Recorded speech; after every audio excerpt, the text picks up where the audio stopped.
예수님의 탄생에 대해서 생각했을 때 주님께서 이 땅에 오시고 또 함께 하심을 또 돌아봤을 때에 예수님은 생명 되시고 인도자 되신다고 말씀하셨는데, 중요한 거는 예수님이 이 땅에 오심과 우리의 삶이 이게 무슨 연관성이 있는가, 그것에 대해서 좀 돌아봐야 됩니다. 예수님께서 의와 진리와 생명으로서, 길과 진리와 생명으로서 이 땅에 오셨는데 도대체 이 땅에 예수님 오신 거하고 내 인생하고는 지금 무슨 상관이 있는가? 좀 더 쉽게 말씀드리면 예수님 이 땅에 오심이 여러분 인생 가운데 어떤 유익으로 좀 작용하고 있습니까? 예수님 생명이라고 말씀하시고 이 땅에 오셨는데 우리가 하루하루 살아가는 동안에 그 생명이신 예수님하고 우리의 삶의 모습이 어느 정도의 그 연결점을 가지고 살아가는가, 그것에 대해서 좀 돌아봐야 됩니다. 예수님께서 이 땅에 오심은 하나님 자신이 이 땅에 오신 것, 죄로 인해서 죽을 수밖에 없는 우리들을 또 구원하시기 위해서 예수님께서 이 땅에 오셨음을 또 말씀하고 있습니다.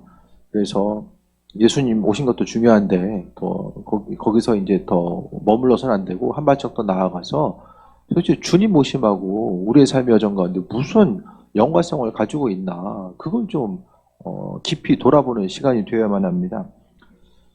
예수님의 탄생을 누가복음 2장은 기록하고 있는데, 첫 번째 출발 자체는 이제 가이사 아우구스타, 이제 로마 형제가 명령을 내려가지고 다 호적해라, 이름 등록해라. 왜냐하면 세금을 걷어들여야 되고 하니까 이제 호적을 명령하게 됩니다. 그랬을 때에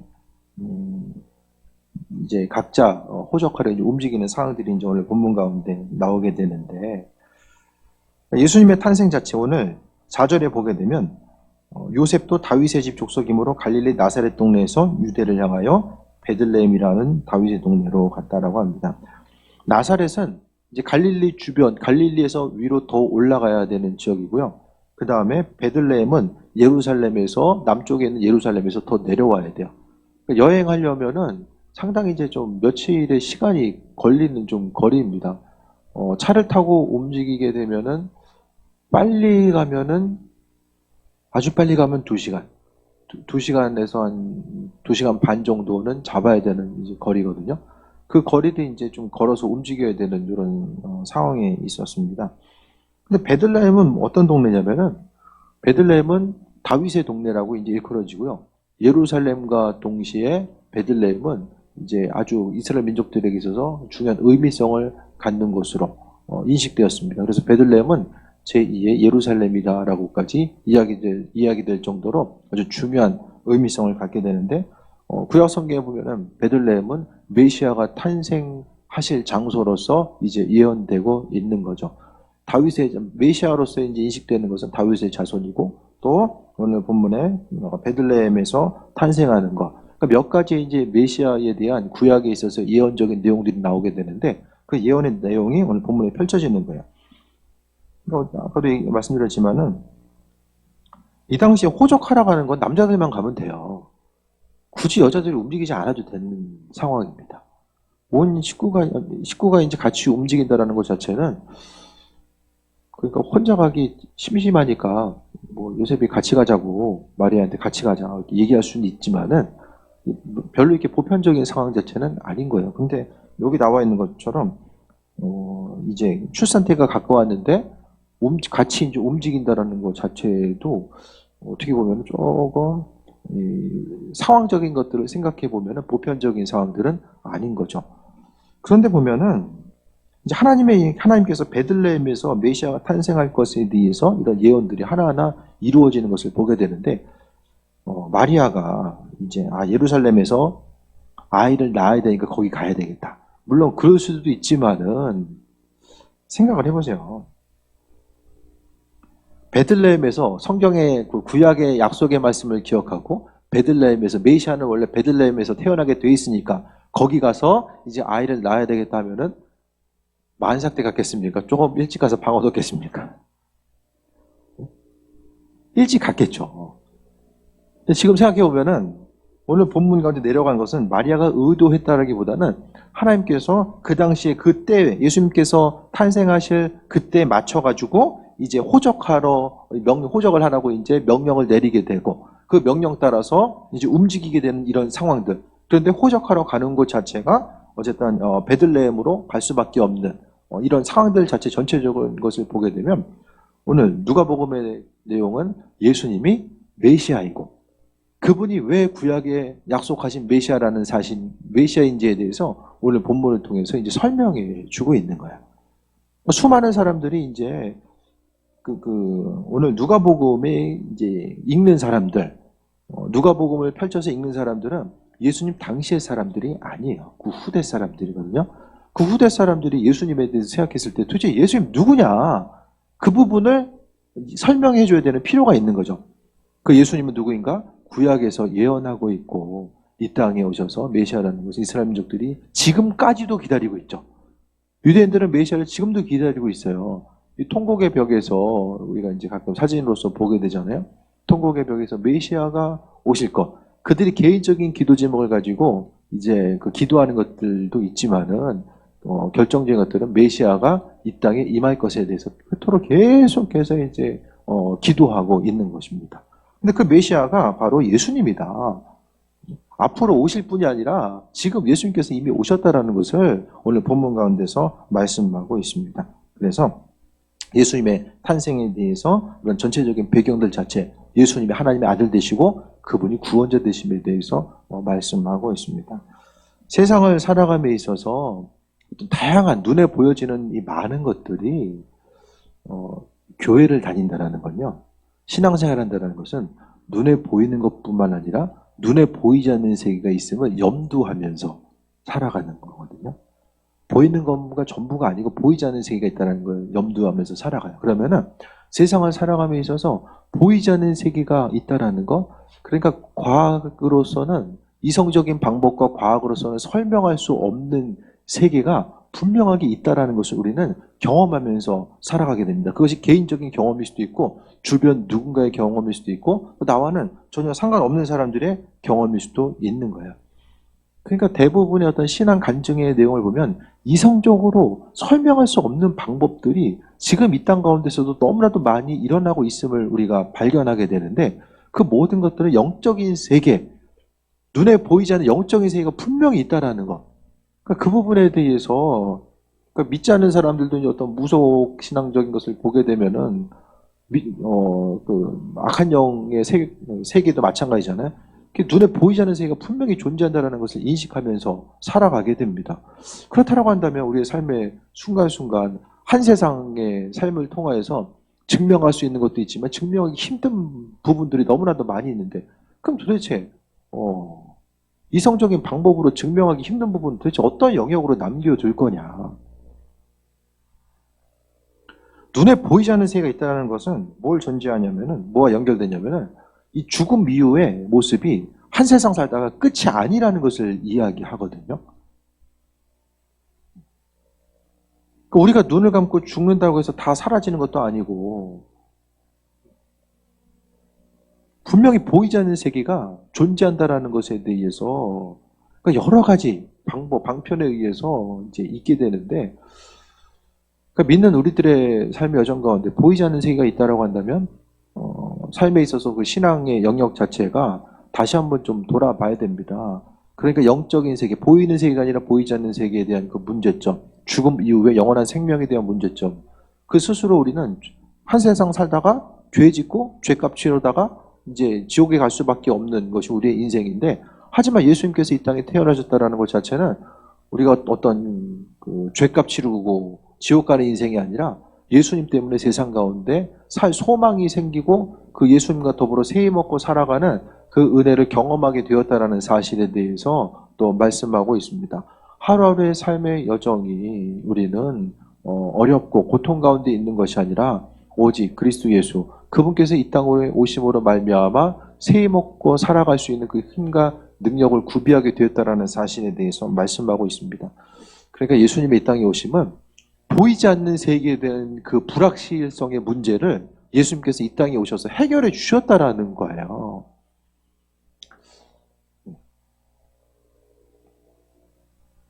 그러니까 보이는 것과 보이지 않는 세계에 대해서 좀 생각을 하시잖아요.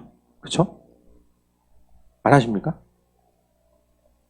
저는 가끔 좀 그런 관점, 신앙인의 관점이 아니라 믿지 않는 사람의 관점 가운데서 좀 이성적으로 가끔 이렇게 좀 생각을 해볼 때가 있어요.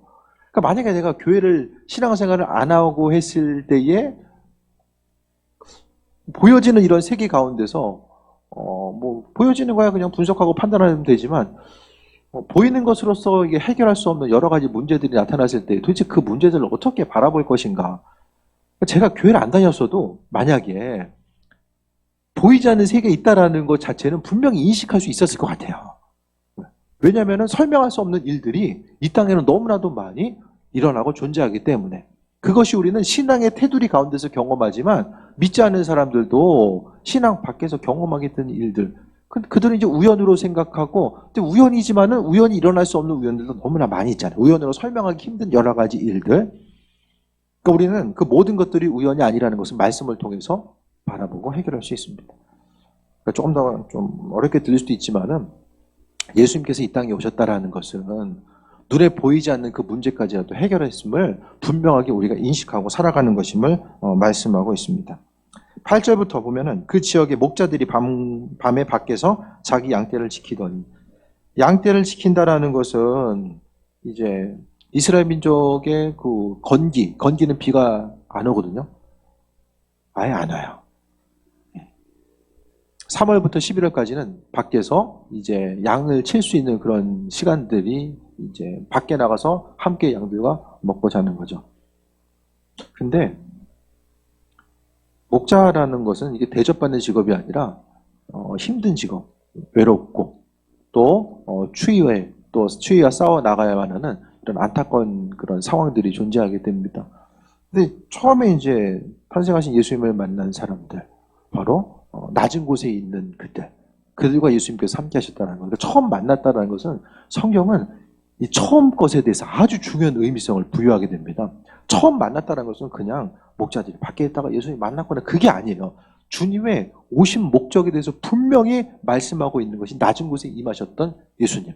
그러니까 예수님은 세상에 고통받고 있고 또 살 방법을 몰라서 어찌할 바를 모르는 그 수많은 사람들, 낮은 곳에 있는 그들에게 예수님께서는 마음의 중심을 두셨어요. 그래서 그들과 함께 먹고 마시고 움직이고 행동하시면서 이제는 더 낮아질 수 없는 것. 성경에서의 주인공은 누구입니까? 어부들 나오고요. 어부들. 근데 뭐 성경학자들은 베드로는 수산업 종사자지 단순히 어부 아니다. 배를 소유하고 있었기 때문에 그렇게 이야기하고 그 당시 이제 사람 취급 못 받았었던 세리 또 창녀들 그리고 문둥병자 제대로 대접받던 사람들이 별로 없어요. 예수님과 대화했던 사람들을 보게 되면 누가 있습니까? 대부분 없어요. 굳이 뭐 찾자고 하면은 백부장?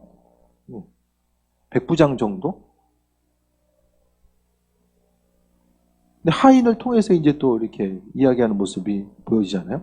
그러니까 예수님께서 이 땅에 오신 목적 자체는 어둠이 깊은 곳에 예수님께서 빛으로 비춰주셔서 이 세상 가운데 사람들이 이 세상은 살만한 곳이야. 그렇게 느꼈던 적이 얼마나 있을까? 얼마나. 세상적으로 사람들이 어떤 이전 세대보다 이후 세대가 조금 더 살만하다라고 생각하고 어떤 물질적인 풍요를 가지고 살아갔던 것이 전 세계적으로 보더라도 100년이 안 돼요. 인류 역사 전체를 통해서 봤을 때 날마다 안전의 문제, 배고픔의 문제, 삶에 있어서 여러 가지 문제를 가지고 싸우고 투쟁하고 고통받았던 것이 대부분 인류의 삶의 모습입니다. 뭐 그렇지 않은 사람도 있었겠지만 그 어둠 가운데 예수님께서는 오셔서 빛으로 임하시고 함께 하셨던 것을 보게 됩니다. 9절에 주의 사자가 곁에 서고 주의 영광이 그들을 두루 비침에 크게 무서워하는지라 라고 합니다. 갑자기 천사들이 빛으로 비추니까 무서워하는 거예요. 목동들이. 근데 천사가 이야기합니다. 천사가 이럴 때 무서워하지 말라. 보라, 내가 온 백성에게 미칠 큰 기쁨의 좋은 소식을 너에게 전하노라 라고 합니다. 천사가 제3자의 관점으로 등장하게 돼요. 예수님이 누구인지를 지금 다른 누군가가 이야기하는 것이 아니라 하나님의 천사가 지금 설명해 주는 거죠. 설명. 이해되십니까? 이 드라마도 보면 이렇게 나레이터가 있잖아요. 설명해주는 그 역할을 지금 이 천사가 해주고 있는 거예요. 예수님의 탄생 소식이 어떠한 의미성을 갖고 있는지에 대해서 그 당시에 이거 누가 설명해 줍니까? 마리아가 할 수 있는 것도 아니고 요셉이 할 수 있는 것도 아니에요. 누군가는 예수님의 탄생 소식에 대한 그 의미성과 예수님이 하나님의 아들 되심에 대해서 설명을 해줘야 되는데 그 역할을 하나님의 천사 그 메신저가 지금 그 역할을 해주는 거예요. 예수님이 누구냐? 바로 내가 온 백성에게 미칠 큰 기쁨의 좋은 소식을 너에게 전하라. 천사는 좋은 소식, 그것이 일부 사람들이 아니라 온 모든 백성에게 미칠 큰 기쁨의 좋은 소식. 예수님이 여러분의 삶에 있어서 좋은 소식입니까? 올 한 해 어떤 소식이 가장 좋은 소식입니까? 어두움 가운데서 좋은 소식이 있었을 거예요, 다들.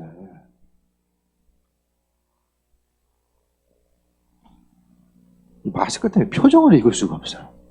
제일 좀 이게 참 그게 좀 어려운 문제예요. 네. 웃고 있는지 그냥 불만족해서 입을 내물고 있는지 이거 알 수가 없어요. 알 수가. 눈 가리고 있으면 좋은 것도 모를 텐데 그래도 눈이라도 비추고 있으니까. 예수님 자체가 우리에게서 좋은 소식이라는 거예요. 그러니까 세상 가운데 주님께서 정말 원하시는 것은 뭐냐면 예수님 때문에 기뻐하는 거예요. 어려움이 있어도 예수님 때문에 어려워하는 거예요. 주님과의 관계성 자체를 제일 원하시고, 그러니까 목회자로 부름받았다라는 것은 다른 어떤 신앙적인 행동에 모범을 보이고 그건 나중 얘기고요. 예수님을 가장 많이 생각하고 어떤 그 삶의 문제가 있든지 없든지 간에 항상 주님과 함께 호흡하고 그분과 함께 대하고자 하는 그 마음의 열정을 가지고 또 주님과 함께 있는 것이 가장 기쁨을 누릴 수 있는 사람이 목회자가 되어야 되고, 또 교회 가운데 직분자들도 마찬가지입니다. 예수님 때문에 가장 기뻐할 수 있는 사람이 우리 한 사람 한 사람이 되어야 되는 거예요. 그 부분을 오늘 주님께서 우리의 삶의 여정 가운데 원하고 계심을 말씀하고 있습니다. 예수님이 좋은 소식이래요. 세상 가운데 기쁜 거, 그 모든 기쁨의 소식, 내 마음속에서 기쁨의 그 원천을 예수님으로부터 취하게 되면은 삶에 있어서 변하지 않는 그 예수님으로부터 기쁘고 강건한 그 삶을 누릴 수 있게 되는데, 근데 그 근본 자체를 내 인생에 있어서 그 기쁨을 예수님이 아니라 다른 것으로부터 취하게 되면은 반드시 내게 기쁨을 주었던 그 대상은 또 하나의 고통과 어려움으로 우리의 삶에 다가오게 됩니다. 그러니까 주님 외에 다른 것으로서 기쁨을 취하지 않은 사람은 인생 가운데 절망할 것도 없다라는 거예요. 오늘 본문 가운데 가장 기쁜 소식, 예수님 자신이 가장 이 땅에 오심 자체가 가장 기쁜 소식이라는 것을 천사들이 이야기하고 있고, 이게 지금 천사 이야기입니까? 천사는 하나님의 메신저죠. 하나님 명령하신 거. 그러니까 하나님이 예수님을 이 땅에 보내시면서 이제 쉽게 이야기하면 전보를 보내신 것과 마찬가지죠. 예수님의 보내신 의미성 자체가 뭐냐? 바로 너희에게 온 백성에게 미칠 큰 기쁨의 좋은 소식. 왜 좋은 소식일 수밖에 없느냐? 우리가 예수님 아니면 죄와 사망 권세, 그냥 지옥에서 끊을 수밖에 없는 그 죄값 치른 삶을 살 수밖에 없는 거, 구더기도 죽지 않는 영원한 사망 이룰 수밖에 없는 그곳에서부터 구원하신 것이 바로 예수님 자신이기 때문에 하나님이 예수님을 그 최고의 선물 자체가 바로 예수님이죠. 우리의 삶에 있어서 예수님이 바로 최고의 선물인 거예요. 다른 것이 선물이 아닙니다. 그래서 기도 제목 같은 데서 마찬가지로 많은 사람들이 기도 제목이 응답되면은 주님이 함께 하시는구나, 그것에 대해서 생각하고 기쁨과 소망감 가지고 나아가려고 하는데, 또 만약에 주님께서 기도 제목을 안 들어주시면 왜 그러시지? 이게 아니라 하나님의 우리 향하신 최고의 선물이 예수님이에요. 우리의 기도 제목이 응답되든 안 되든 절대로 그 가치는 흔들리지 않고 변하지 않아요. 최고의 선물, 이미 받을 거 받았는데, 주께서 은혜로 이미 다 주셨는데 그것을 우리가 지금 세상 가운데 얼마나 누리면서 사는가. 그러니까 주님께서는 온 모든 백성에게 미칠 최고의 소식이 그리스도 예수 주님의 탄생 소식임을 이야기합니다. 11절에 오늘 다윗의 동네 베들레헴에 너희를 위하여 구주가 나셨으니 곧 그리스도 주시니라. 예수님이 우리를 위해서 이 땅에 태어나셨음을 말씀하고 있습니다. 한 세상 살다 끝이 아닙니다. 절대로 끝이 아닙니다. 믿음의 영역을 벗어나서도 한 세상 살다가 끝이라고 이야기하기에는 세상에 너무 많은 변수들, 이해하기 힘든 너무나도 많은 부분들이 존재할 수밖에 없고 그 모든 일들을 생각했을 때에 조금 더 우리는 나 자신 앞에 좀 겸손해야 되고 세상 앞에 겸손해야만 합니다. 내가 인식하고 바라보고 알고 있는 그것을 통해서 모든 것을 바라보기보다는 창조주 하나님 그 은혜 가운데 그러니까 세상 모든 문제를 그 하나로서 엮어서 정리할 수 있는 것, 내가 이해되지 않는 그 부분을 하나로 정리할 수 있는 것 자체는 신앙의 관점, 말씀을 통해서 정리하는 것이 우리에게 있어서 최고와 최상의 방법이에요. 다른 더 좋은 방법이 있습니까? 보이는 것과 보이지 않는 것, 또 영원한 생명, 온 우주의 창조 질서, 끝도 가도 끝도 보이지 않는 이 우주의 엄청난 세계들, 이 모든 것들에 대해서 답을 내릴 수 있는, 하나로 연결져서 답을 내릴 수 있는 부분들이 있습니까? 없어요. 존재하지 않습니다. 하나님의 주권 가운데 우리가 살아가고 있음을 고백하고 있는 거죠. 구주가 나셨으니, 우리를 구원하시기 위한 구주가 나셨으니, 바로 예수님께서는 바로 하나님이 이 땅에 친히 임재하신 것, 예수님은 하나의 임재, 하나님께서 이 땅에 임하신 거예요. 하나님이 육신의 몸을 입고 이 땅에 오심 자체가 바로 그리스도 예수 아들로서 이 땅에 임하셨다는 것에 대해서 생각하게 됩니다. 네, 하나님은 세상을 누가 만들었어요? 하나님 창조하셨잖아요. 하나님은 끝까지 책임지세요. 그분이 창조하신 것을 끝까지 책임지신 것을 보게 됩니다. 성경 다 전체 보세요. 하나님이 세상을 창조하시고 나서 처음에 기분 좋으셨어요. 보시기에 좋았더라. 하나하나 만들고 하나님이 만드시기로 스스로 만드신 것 때문에 감탄하신 것 같아. 이거 생각보다 잘 만들어졌는데 감탄하셨어요. 근데 그 감탄이 오래 못 갔어요. 사람이 죄에 들어오면서. 어떻게 생각하면 하나님은 끊임없이 적절한 비유가 아닐 수 있지만 사람들이 계속해서 뒤치다거리 해주셨어요. 죄 지면 멸망할 수밖에 없는, 그러면 안 된다. 계속해서 말씀해 주시고 때로는 화나가지고 이스라엘 민족들이 범죄했을 때에 이제 망할 것 같으니까 하나님을 찾으니까 하나님 뭐라고 말씀하세요? 선지자를 통해서 너 우상 숭배했지? 가서 네가 우상 숭배했던 그 신한테 가가지고 살려달라고 해. 하나님도 이렇게 좀 사람을 창조하시고 나서 계속해서 이제 고통당하시는, 사람 때문에, 하나님이 다른 누군가 때문에 고통당하시는 않으셨을 거예요. 사람 때문에. 주님도 사람 때문에 고통당하셨잖아요. 순간적으로 하나님께서 열이 받으셔가지고 좀 쓸어버려야 되겠다 해서 한 2번 정도 마음 먹으셨지만 그래도 하나님이 노아의 가족들 남겨놓으시고, 이게 아버지의 사랑과 긍휼하시며 창조주 하나님께서 우리를 책임지신 거예요. 구약에서도 여러 가지 구약의 내용, 예언서들을 특별히 보게 되면 너 그러다 망한다. 이게 계속해서 나오거든요. 그러다 망한다. 진짜 망한다. 이제 망해. 근데 나중에 어떻게 돼요? 망하지 마. 제가 말씀드리잖아요. 아모스서 빼고는 망한 데는 얘기와 함께 회복의 얘기를 계속해서 해주시고 있어요. 우리 같으면 그냥 서터 내리고 말 텐데 하나님은 그렇게 하지 아니하시고 끊임없이 원래 사랑으로서 긍휼로서 대하시고, 이게 아버지의 마음이에요. 우리를 향하신 아버지의 마음, 한 영혼이라도 구원하시길 원하시는 아버지의 마음인 거죠.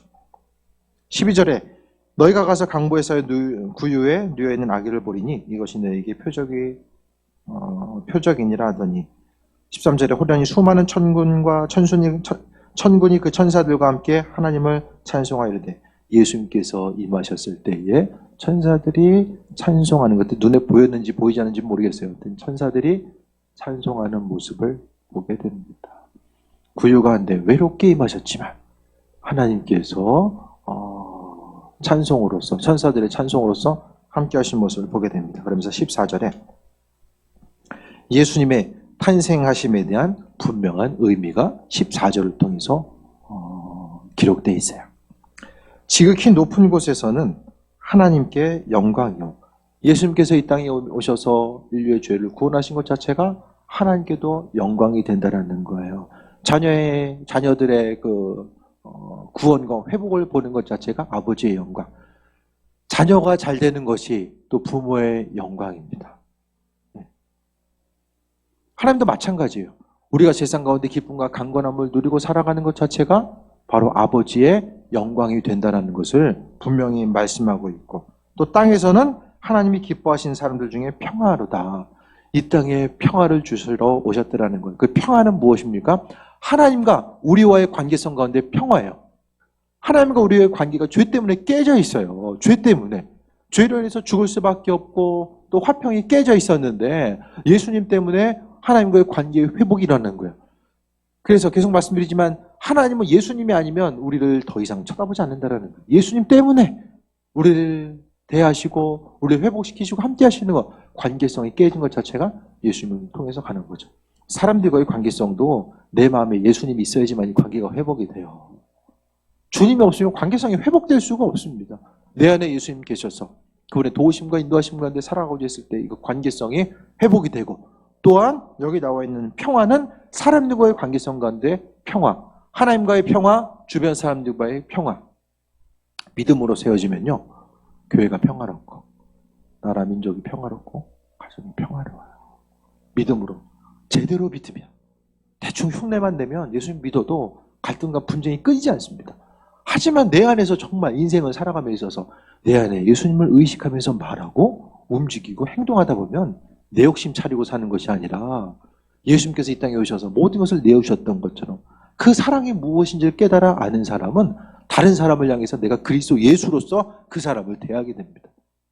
그래서 하고 싶은 말 다 하고 사는 것이 아니라 그 한 사람을 세워주고 주님의 사랑으로 세워주고 주께서 우리의 삶을 용서하시고 참으시고 세히 몰아가시고 인도하셨던 것처럼 우리 또한 내 안에 계신 예수님의 은혜에 감사하는 마음으로 다른 사람들을 대하고 살아갈 수 있게 됩니다. 예수님께서 이 땅에 오심 자체는 그 어떤 것보다도 가장 강한 의미성과 우리에게 있어서 가장 기쁜 소식, 하나님 보시기에 예수님 자신이 우리에게 있어서 가장 기쁜 소식이 될 수밖에 없는 이유는 그분으로 인해서 우리가 죄와 사망과 것으로부터 해방되었기 때문입니다. 예수님 아니면 인생을 사는 것 자체가 고통스러울 수밖에 없고, 그 죽음의 문제, 주님께서 행하셨던 그 수많은 일들 중에 가장 또 대표적인 것들은 사람이 그 죽음 이후에 대해서 고민을 하고 살잖아요. 점점 나이가 들면 들수록. 안 그런 사람도 있겠지만은, 근데 삶에 있어서 영혼 구원의 문제를 주께서 해결하시고 함께 하셨다는 것 자체가 또한 큰 은혜이고 축복입니다. 말씀을 정리하겠습니다. 예수님이 이 땅에 오셨는데 그 예수님이 이 땅에 오심을 내가 지금 누리고 있는가? 그것을 좀 질문하고 있는 거예요. 주님의 이 땅에 오셔서 행하셨던 수많은 일들을 돌아보고 우리가 생각할 때마다 예수님 오셨는데 나는 별로 상관이 없는 삶을 살고 있다고 한다면 그냥 단순히 우리가 죽음 이후에 천국만 가는 것이 목적이 아니라 이 땅 가운데서도 우리가 성경에서 보면은 예수님 만난 사람들이 가장 중요한 것은 평화와 회복이 나타나잖아요. 눌려있던 사람들, 질병 가운데 고통받았던 사람들, 수많은 사람들이 예수님 만나서 회복의 역사가 나타나요. 우리의 삶에 있어서 말씀을 통해서 우리는 그리스도 예수 주님을 바라보고 산다라고 하는데 그 10년 가운데 주님께서 허락하신 은혜를 공급받고 이 회복된 온전한 삶을 우리가 지금 누리고 있는가? 예수님께서 이 땅에 오심 자체가 나와는 별로 상관없고 그냥 천국만 가면 된다, 그것이 아니라 얼마나 주님 오심이 좀 피부로 와닿고 좀 살아가고 있는가? 예수님 때문에 기쁨과 평강함을 누리고 하루하루, 오늘 본문 가운데 예수님은 하나님이 기뻐하신 사람들 중에 평화로우다라고 하는데, 그러니까 삶에 있어서 평화가 없다라고 한다면 그분의 자리 자체, 그리스도 예수 주님의 자리 자체를 다시 한번 좀 점검해 봐야 되는 거예요. 평화가 있으면 기쁨과 소망함이 있고 그 소망함을 통해서 강건한 그 삶을 누릴 수 있기 때문입니다. 예수님은 지금 내 안에서 함께 하시는가? 내 인생 가운데 예수님은 어디서 무슨 일을 어떻게 행하고 계시는가? 그것에 대해서 점검해 보시고요. 힘들고 어려운 일이 있을 때 이 문제를 어떻게 내가 해결할 수 있을까? 도대체 뭐가 문제일까? 그것에 대해서 원인 파악을 하는 것도 중요하지만 먼저는 하나님과의 관계성을 돌아보는 것입니다. 말씀을 통해서 하나님은 어려움이 있을 때에 주님께서 피할 길을 주시거나 감당할 수 있는 힘과 능력을 주신다라고 분명히 말씀해 주셨는데 그 예수님의 말씀 가운데 내가 공급받는 온전한 삶을 살아가고 있는가?